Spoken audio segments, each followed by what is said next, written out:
আচ্ছা, এখানে বলা আছে যে কি একটি নমুনায় দ্বিযোজী ধাতুর আয়তন এত এবং এর ঘনত্ব 9 গ্রাম সেন্টিমিটার কিউব, ধাতুর ভর এত এত, and কতটা ইলেকট্রন প্রবাহিত হয়েছে। ঠিক আছে, আর এটা হচ্ছে কি, এটা হচ্ছে অ্যাভোগাড্রো সংখ্যা দেওয়া আছে। আমি শর্টকাটে লিখছি, এটা হচ্ছে উদ্ভাস 2024 আসছে।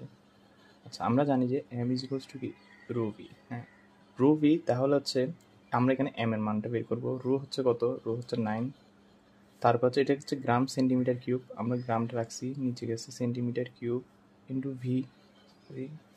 ভি হচ্ছে এই তো 4 × 10⁻⁵।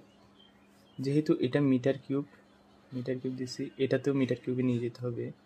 তারপর 9 সেন্টিমিটার কিউব যেহেতু আছে, এটাকে আমাকে মিটার কিউবে নিয়ে যেতে হবে। তাহলে হচ্ছে আমরা জানি হচ্ছে, তাহলে এখানে একটা এক আছে, এটাকে আমরা এখন মিটার কিউবে নিতে হলে আমাদের থেকে, যেহেতু মিটার কিউব,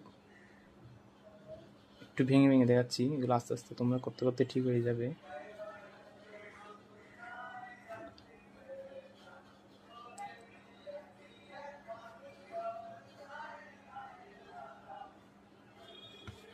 আমি ক্যালকুলেটারে বসাই, 9 × 10⁻⁶, 4 × 10⁻⁵,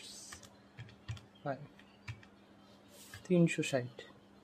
ঠিক আছে, তারপর আমরা 360, তারপর হচ্ছে এখন আমাদের থেকে এটার মোল সংখ্যা বের করতে হবে। আমরা কি জানি, n is equals to W/m। তারপর হচ্ছে W আমরা পেয়েছি কত, 360, দেখো m বলা আছে 60, তাহলে কত আসবে, 6। তারপর বলছে এখন কতটা ইলেকট্রন প্রবাহিত হয়। হ্যাঁ, তাহলে আমরা কি জানি, n is equals to n/na।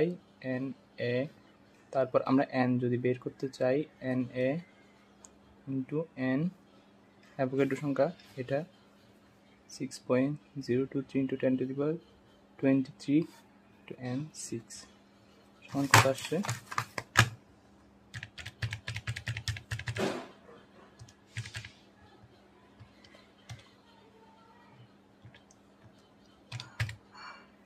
3.61 × 10⁻24। এটাই হচ্ছে আনসার, এতটি ইলেকট্রন।